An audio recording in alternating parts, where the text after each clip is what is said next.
Great news, everyone! Let me share to you the latest simplified Philippine entry and quarantine easy guide for Filipinos and foreign national. You are watching Jamey Iris TALK TV, and today, let us discuss and talk about the latest pre-departure requirements for you. Do you still need a COVID-19 testing? And how about the e-arrival card? Where do you need to complete this? And when? How about the documents that you need to bring with you once you enter the Philippines? And last but not the least, for the unvaccinated travelers, are you still required to undergo the hotel quarantine facility upon arriving in the Philippines? The unvaccinated foreign nationals, are they now allowed to enter the country? Let us all discuss these topics in this video. And if this is your first time to visit this channel, I simply want to say welcome, and I'm inviting you to subscribe to my channel so that you'll get updated every time we have a new video. So what are you waiting for? Click that subscribe button and the notification bell. And of course, thank you to all our subscribers who are always watching. The new protocol that we will be discussing in this video is based from IATF Resolution Number 2 Series of 2022 that was published in the Official Gazette of the Government. At the same time, it was shared by our Undersecretary Dodo Dulay in one of his social media posts. He also shared that the implementation for this IATF Resolution Number 2 new entry and quarantine protocol will be by 001 of the 4th of November 2022. This new resolution that was approved by President Marcos Jr. had really simplified the entry travel protocol for all entering Filipinos and foreign national. And indeed, it has opened once again the Philippines economy to tourism. For this new arrival and entry protocols, it will now be the same for the Philippine passport holders and the foreign passport holders. So, Filipinos and the foreigners will now follow the same guidelines for the pre-departure as well as the arrival and entry. The only distinction will be traveler's vaccination status, if you're fully vaccinated with or without booster, or the traveler might be unvaccinated, partially vaccinated, or the vaccination status cannot be validated nor confirmed. Then this is the only time that there will be a difference between a traveler's entry or arrival protocol, whether he or she is a Filipino or a foreign passport holder. Let us first discuss for the fully vaccinated Filipino and foreign passport holders who are 15 years old and above. For the pre-departure requirement, you do not need to complete any pre-departure COVID-19 testing, and that's the great news. It means you do not need to present any RT-PCR test, and you do not need to present any rapid antigen test because you're fully vaccinated, whether you have a booster or without a booster. Now, how about for the e-arrival card that you have to complete online? Now, the e-arrival card, you can either complete this prior boarding or in the Philippines. So it's not mandatory anymore to complete it before you actually fly from your port of origin. You also have the option to complete it in the Philippines. However, as suggested in my prior video, due to many travelers arriving in the same day and same time as you will in the Philippine airport, if you can complete the e-arrival card prior boarding, that will be great. Easy and faster processing in the Philippine airport. However, if you prefer to complete it in the Philippine airport upon arrival, that will also be your choice. How about the documents? Aside from your travel documents, please bring with you, make sure that you have your proof of vaccination. It could be your card or certificate. Now, the accepted vaccination card or certificate in the Philippines are the following. First, we have the yellow card or the WHO International Certificate for Vaccination or Prophylaxis.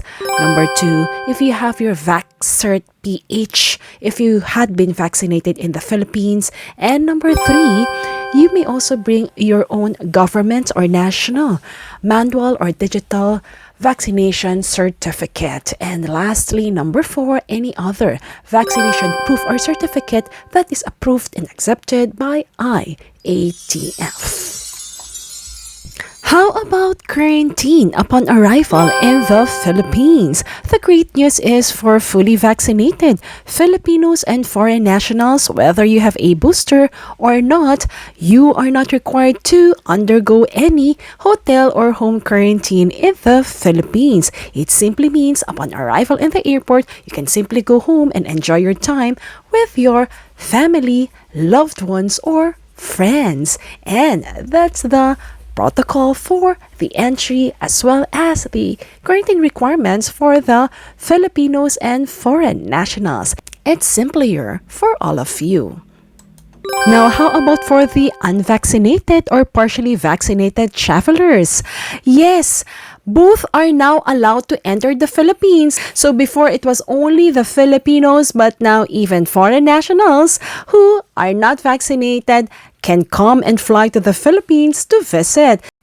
So Kabayan, Balikbayans, and foreign nationals, if you're asking me if your fiance who's not a Filipino and is a foreign passport holder, can they now visit the Philippines? Definitely yes. So please let them know so that you can plan and spend time together finally after many years. So let us just take a look at the requirements for not or partially vaccinated Filipinos and foreign nationals.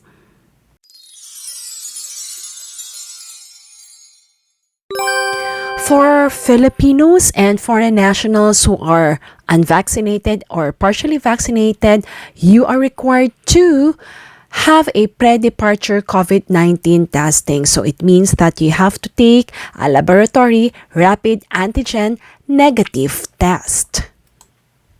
You shall be required to present a remotely supervised or a laboratory-based rapid antigen negative test administered and certified by a healthcare professional in a healthcare facility, laboratory, clinic, or any other similar establishment.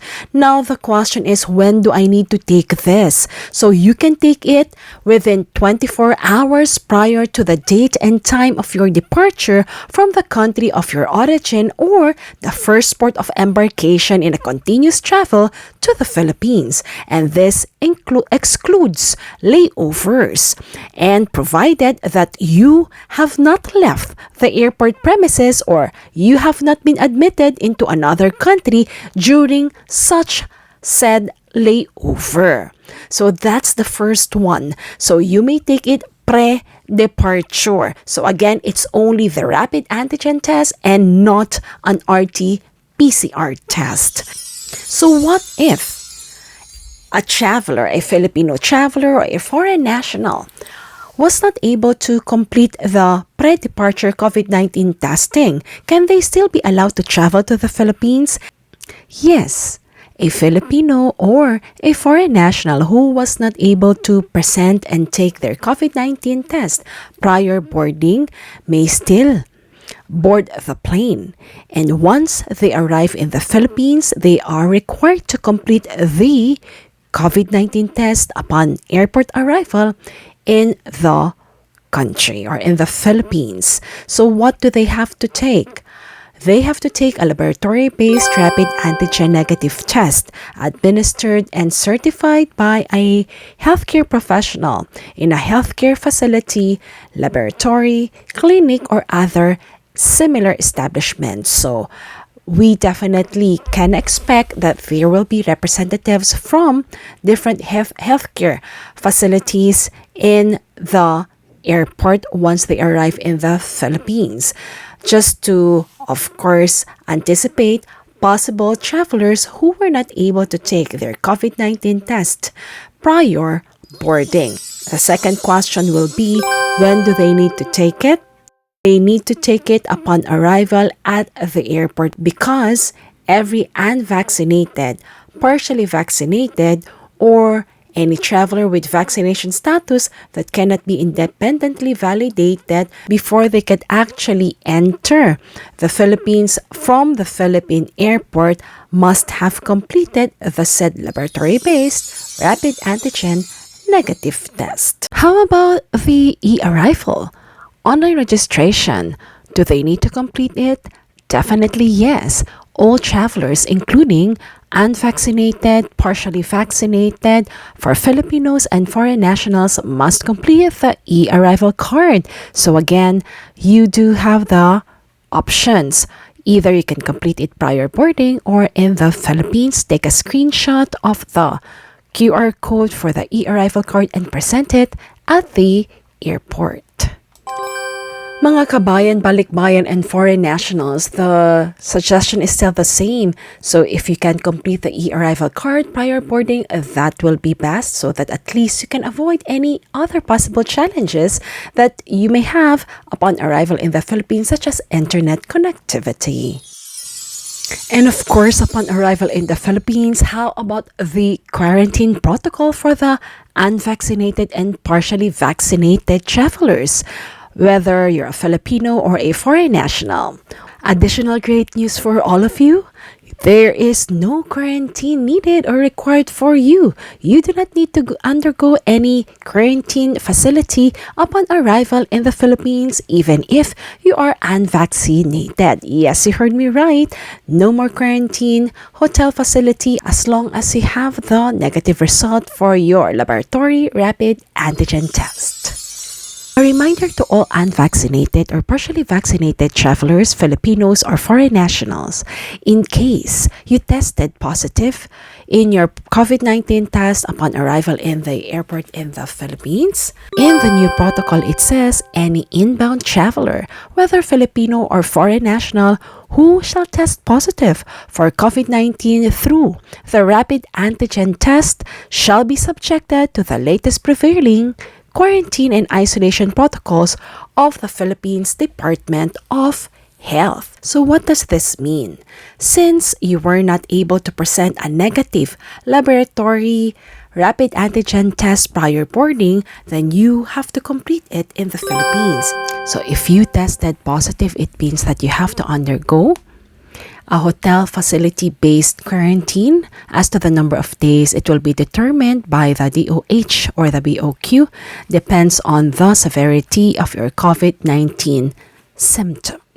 So how about minors who will be traveling with you when you fly to the Philippines? Any minors below 15 years of age, not vaccinated for any reason whatsoever, the minor shall follow the quarantine protocols of their parents or accompanying adult or guardian traveling with them.